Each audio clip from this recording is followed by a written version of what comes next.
We all love traveling on these lakes, swimming in them, vacationing around them. But you ever think of what's buried under these lakes when they made them? Native American villages, all the little communities of our pioneers and ancestors, and all the bridges that was torn down for these communities. And oh yes, they had to move so many graveyards. Now these lakes in TVA, they're nestled in these mountains of Appalachia, and they are beautiful. And there's over 24 TVA lakes that they manage and dams. Here's a list of them. And the one this video's about is Norris Lake. The good and the bad. This is Norris Dam. Started in 32, 33, and was finished in 1936. It was among one of the first TVA dams.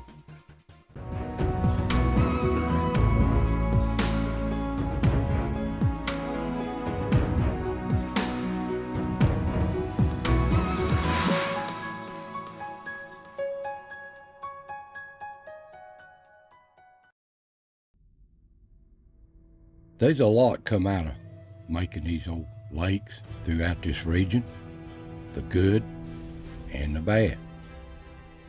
First, we'll talk about the good part of creating these lakes throughout the Tennessee Valley.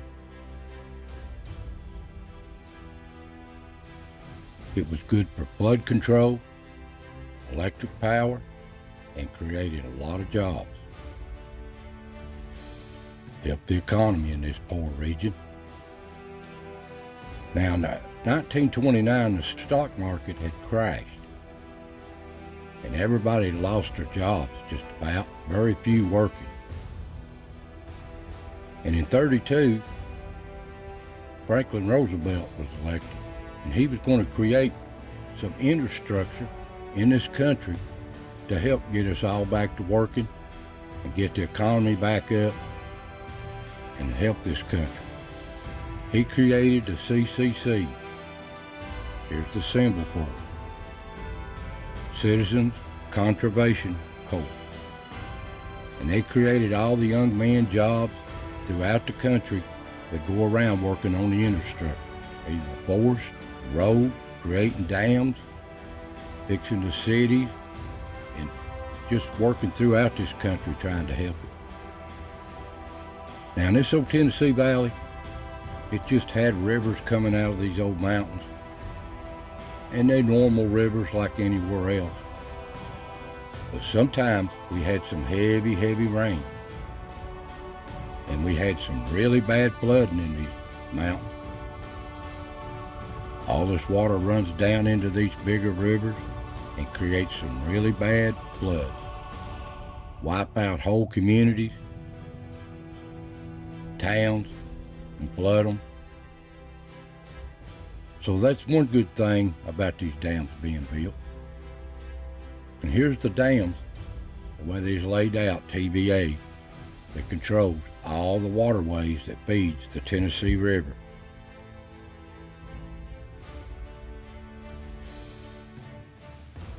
And they created electricity for the area. All this rural community. It was a poor community in these rural areas, and people was eager to get electricity, but at what cost? Now this dam was started in 33, and they worked on it all the time. In a year, just look what they got.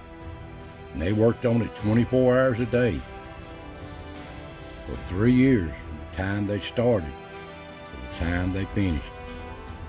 That's remarkable work, and it created a lot of jobs. And this is what it looks like today. It was completed in 36, and it looks like this today. So that's the good part of the Tennessee Valley Dam.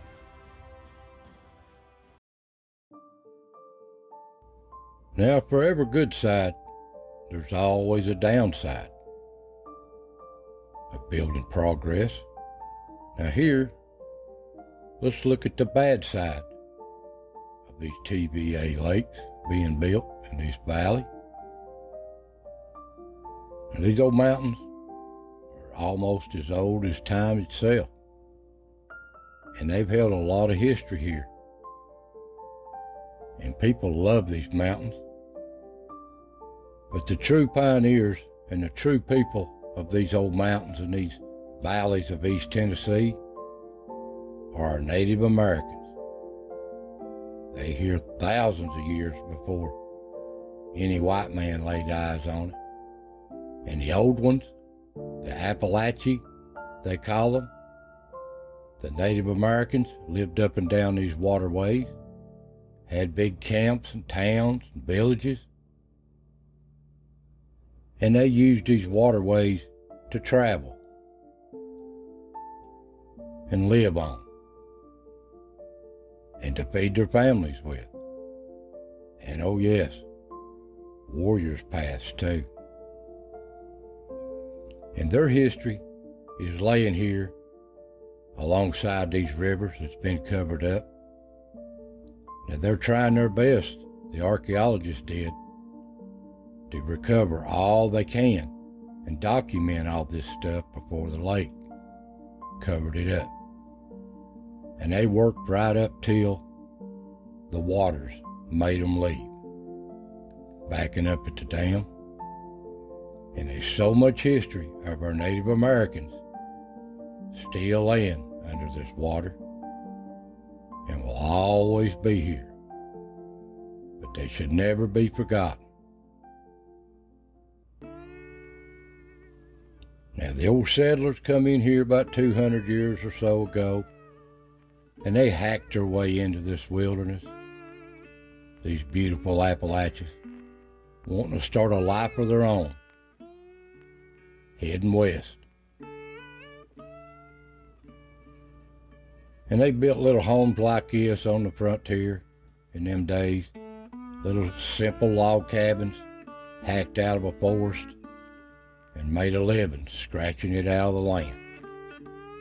And this went on for generations after generations in these mountains, handed down what land they fought and scratched and worked for. This is the way of life in these mountains. And it was just handed down to the next generation after the next. And they worked this land a simple life.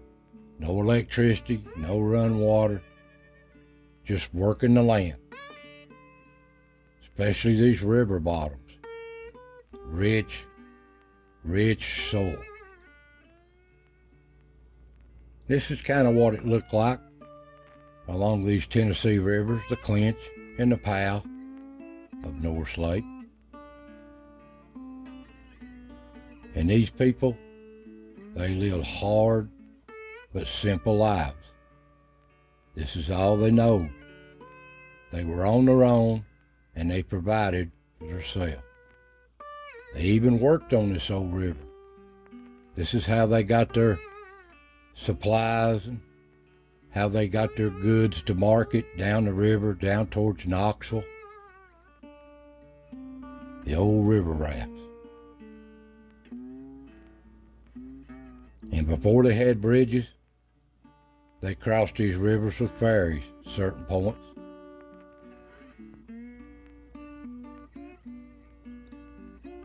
But here's what the Tennessee Valley looked like here in this area where Clinch and Powell comes together. And at one time, there were 7 bridges here, not counting the trestles of the railroads. This is a map, TVA map of it, where they was located. But to acquire this lake and to get it going, they had to acquire the land. So the TVA agents, representatives, got with all the people that all the land was going to be covered up with by the lake. Some were eager to sell, some were not, and some fought it to the end. But it never mattered. This dam was going in. This is just a picture of the old TVA dam when it was being built, process. And here's what the lake looks like today. Just a map of Norris Lake. Powell side on the north, Clinch side on the south. And it covers a lot of water.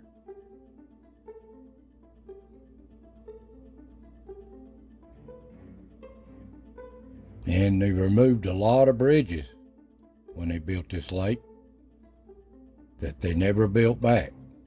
Here's the name of them, and I'll show the locations of them as we go on in this video.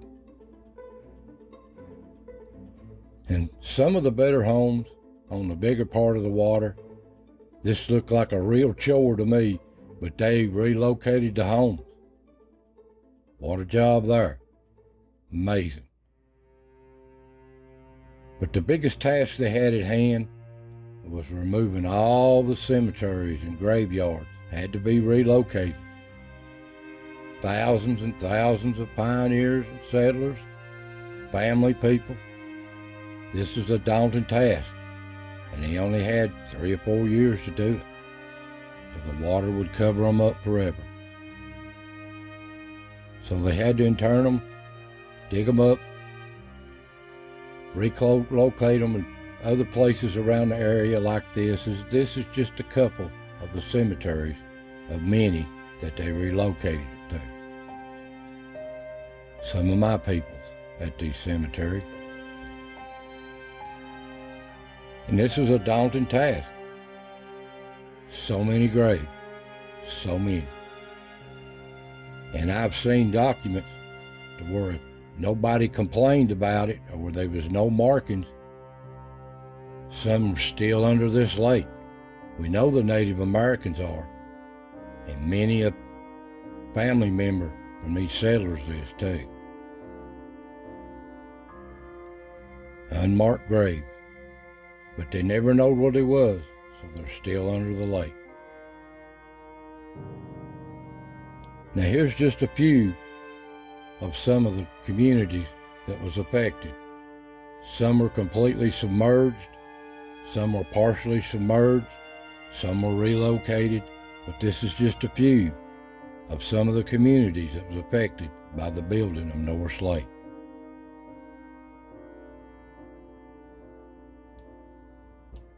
So many. And I'll share with you some of the little communities. This is a community, the most well known is Sunken, is Loyston. And it's located in this part of the lake, Mill Creek, on the Clinch side. It was just a little town, Anderson County, a little community of a few hundred. And this is just pictures of it. Loyston, Tennessee. Lake at its full level, this is about 90 feet underwater. And this is the old bridge that connects Loyston with Big Spring on the Clinch side. It was a nice bridge. And here's a picture of the last vehicle coming across with a load of Tennessee marble on the back of it. And as soon as it got across, they blowed it up. Demolished it. And it's about 60 foot underwater now. You can see the date on the picture. These places were well traveled and communities between each other, but they isolated them by knocking the bridges out. The next one is Big Spring. That's where the bridge is located between it and Loyston. Here's a better location on the map of it.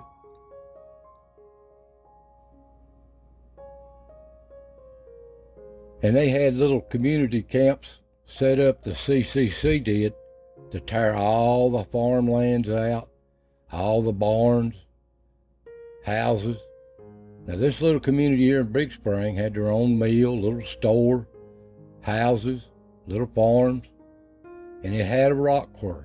I visited one time. It's still right there. It ain't going nowhere. It's been sitting there for about 80 or 90 years now. Abandoned. They took that last load over, they shot the bridge down, and here they lay ever since, ready to be shipped. Tennessee marble, right here above the lake. This is where people had jobs. This is where they worked.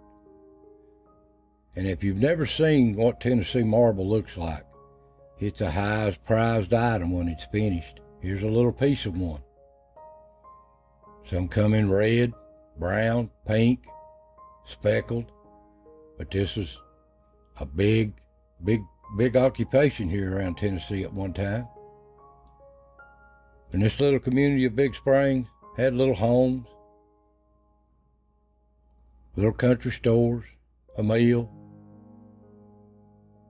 and yes, he had a little church.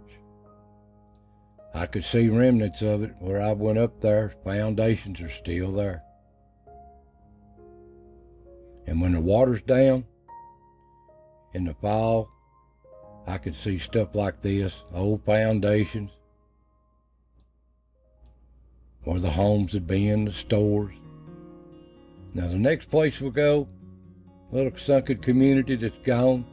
This is the most secretive of all the communities that's been sunken. Is Grantsboro. It's part of Campbell County. Now here's the only old picture I could find. Looks like lightning strikes, but that's just cracks in the picture. It's so old. This little community was started on Clinch River at the forks of the river where Clinch and Powell comes together in 1789. And it's said to going to be the county seat for Campbell County, but they moved it to Jacksboro. And here's the old bridge. I'm not sure if this is it, but I think it is, but I may be wrong. It was built in 1908, and they tore it down in 1936 when the dam was closed. Old bridge. That's the most secretest place. Next place I'll take you to is way up here in the corner, to Steiner's. This is a nice little farming community on the Powell side of Norris Lake. And it had a bridge too. This is a little mining community here. This place was rich in ore. They call it Lead Mine Bend. This is the old bridge. And a buddy of mine said his grandfather used to deliver mail halfway across, and he'd meet the other mailman coming halfway across the other way, and they'd trade out mail. Now, after that bridge was tore down, they went back to an old ferry. And I'm pretty sure this is the only ferry still running in the state of Tennessee. Helms Ferry, here at Union County Boat Dock. Now, there's, like I said, this place was rich with ore. They mined ore here. Zinc, lead. This is a picture of the old mines that's there. But this is all gone. We're talking over 100 years ago.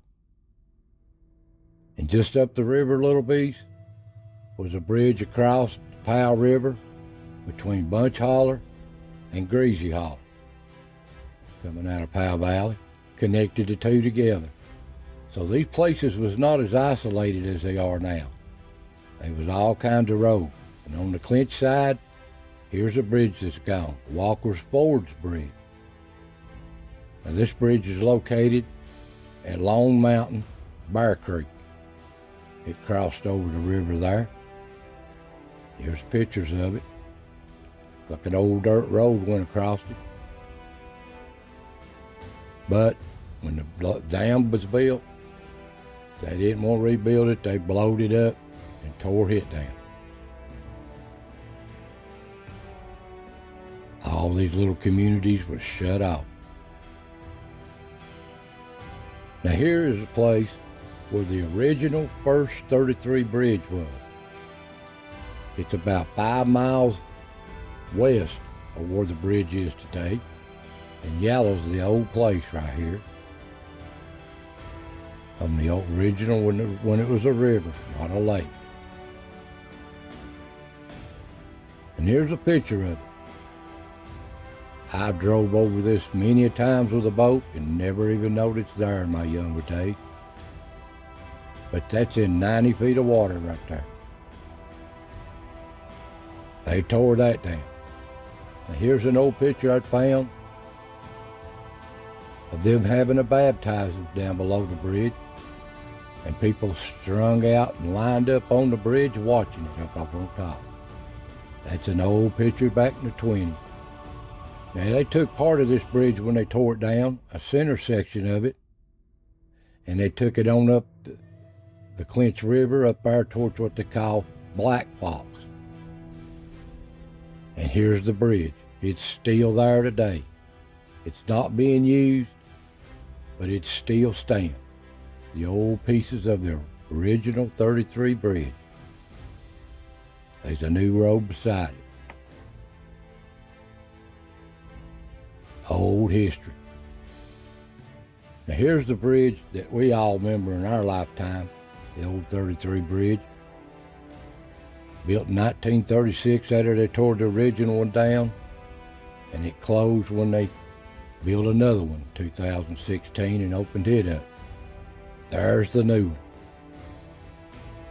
The new 33 bridge. That's what it looks like today.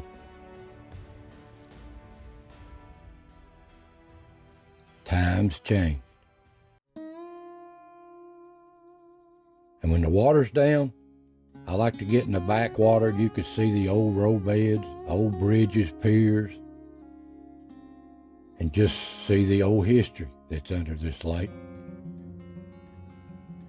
This water raises up when it was built, the history being forgotten, covered up of the hard-working families and Native Americans of this area. Their history should never be forgotten, no matter how much progress moves on. They are part of these mountains and always will be. So I want to thank you for watching. God bless every one of you. Take care, and I'll see you next time.